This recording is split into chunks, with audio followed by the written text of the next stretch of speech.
This news is brought to you by Sri Shankaracharya Computer Center, Merchant Square, near bus stand, Cherubura. രക്ഷാപ്രവർത്തനത്തിനിടെ മരണപ്പെട്ട രാജേഷിന്റെ മൃതദേഹം തിരുവനന്തപുരത്തെത്തിക്കാൻ പണം ആവശ്യപ്പെട്ട ചെറുപുഴ പഞ്ചായത്ത് അംഗത്തിന്റെയും ഭരണസമിതിയുടെയും നടപടിയിൽ പ്രതിഷേധിച്ച് ഡിവൈഎഫ്ഐ ചെറുപുഴ പഞ്ചായത്ത് ഓഫീസിലേക്ക് പ്രതിഷേധ മാർച്ച് സംഘടിപ്പിച്ചു. നൂറുകണക്കിന് പ്രവർത്തകർ അണിനിരന്ന മാർച്ചിന് നേരെ പോലീസ് ബാരിക്കേഡുകൾ ഉയർത്തി തടയാൻ ശ്രമിച്ചെങ്കിലും പ്രവർത്തകർ ബാരിക്കേഡുകൾ തകർത്ത് പഞ്ചായത്തിലേക്ക് കയറി. മാർച്ചിന്റെ ഉദ്ഘാടനം ജില്ലാ ജോയിന്റ് സെക്രട്ടറി പി.വി. സിദ്ദിൻ നിർവഹിച്ചു. DYFI block secretary Vishnu Prasad, block president പി. നിതിൻ, ബ്ലോക്ക് ട്രഷറർ ശരത് ചന്ദ്രൻ തുടങ്ങിയവർ സംസാരിച്ചു.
കഴിഞ്ഞ കുറച്ചു ദിവസങ്ങളായി ഈ നാട് ഇതുവരെ 2018 പ്രളയത്തിൽ പോലും അഭിമുഖീകരിക്കാത്ത നിലയിൽ ഒരു പ്രതിസന്ധി ഉണ്ടായിട്ടുണ്ട്.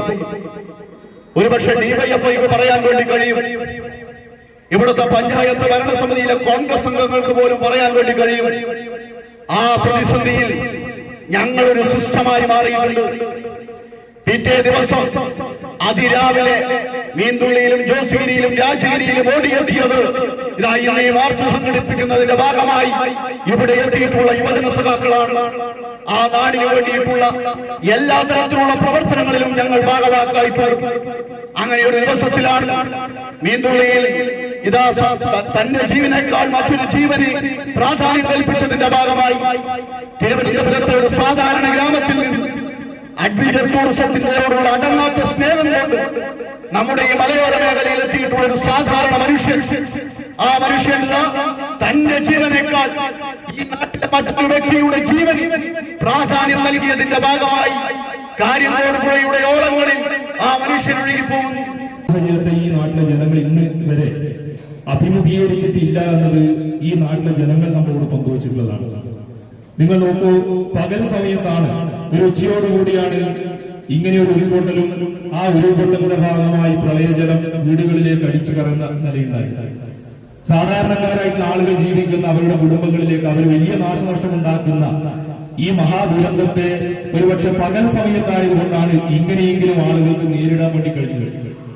ഭീകരമായ ഈ പ്രളയത്തെയും ഈ പ്രളയജലത്തെയും തടുത്തു നിർത്താൻ മറ്റൊരു സാധ്യതയുമില്ലാത്ത നിലയിൽ ആളുകൾ പകച്ചു നിൽക്കുന്ന ഘട്ടത്തിലാണ് അതിന്റെ മറ്റ് പ്രവർത്തനങ്ങളുമായി ഡിവൈഎഫ്ഐ പ്രവർത്തകർ ഇറങ്ങുന്നത്. ഇവിടെ വിഷ്ണു സൂചിപ്പിച്ചു, ആളുകളുടെ വീടുകളിൽ വലിയ നിലയിൽ ചളിയും വെള്ളവും നിറഞ്ഞു നിൽക്കുന്ന സാഹചര്യത്തിൽ ഡിവൈഎഫ്ഐയുടെ യൂത്ത് ബ്രിഗേഡ് അവരുടെ എല്ലാ പ്രയാസങ്ങളും ഒപ്പം നിന്നുകൊണ്ട് അവരുടെ വീടുകൾ വീണ്ടും അവർക്ക് താമസയോഗ്യമാകുന്ന നിലയിലേക്കുള്ള ഇടപെടൽ നടത്തിയ അനുഭവം ഇവിടെ നേരത്തെ സൂചിപ്പിച്ചു.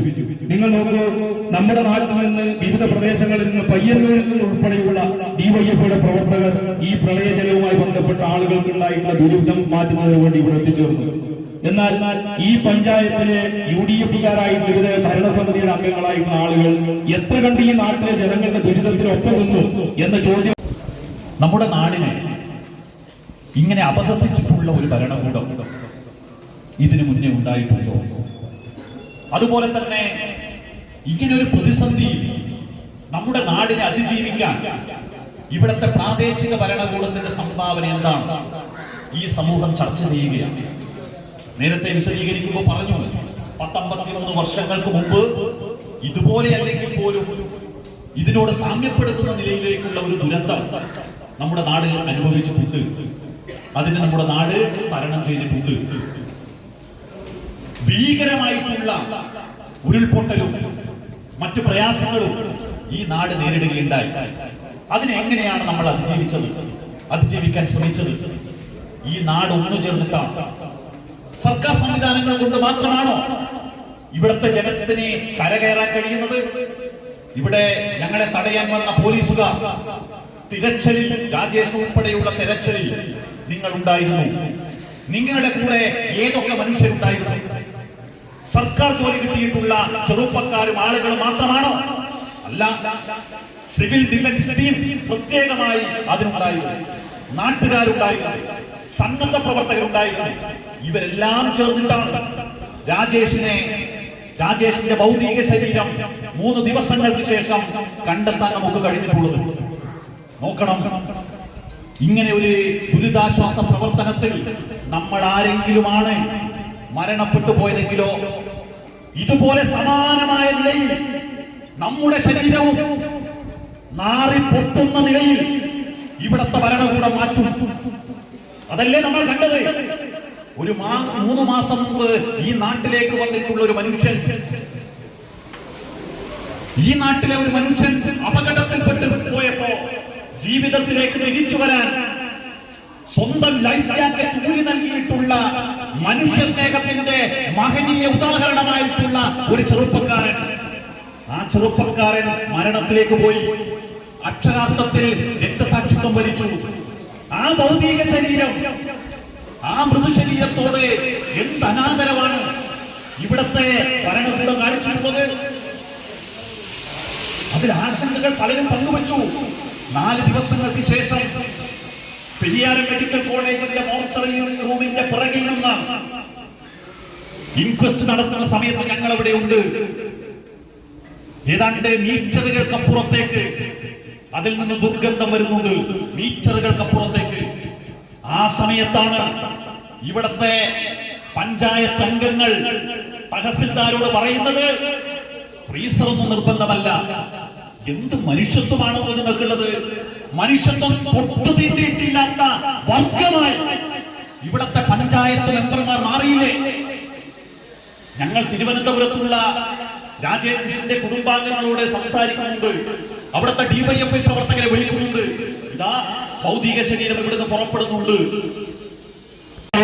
ഒരു മനുഷ്യൻ, രാജേഷ് എന്ന് പറയുന്ന ഒരു സഹോദരൻ, അദ്ദേഹത്തിന്റെ സ്വന്തം ജീവൻ പോലും വില കൽപ്പിക്കാതെ മറ്റൊരു മനുഷ്യന്റെ ജീവന് വേണ്ടി സ്വന്തം ജീവത്യാഗം ചെയ്തിട്ടുള്ളത്.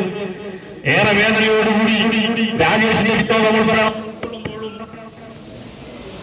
ഇവിടുത്തെ ആളുകൾ, ഈ ഭരണാധികാരികൾ, ഈ നാടിനകത്തെ ചെറുപുഴ പഞ്ചായത്തിലെ ഭരണകൂടത്തിന്റെ ഭാഗമായുള്ള ആളുകൾ അദ്ദേഹത്തോടുകൂടെ കാണിച്ചിട്ടുള്ള അനാദരം ഞാനും നിങ്ങളെല്ലാം കണ്ടിട്ടുണ്ട്.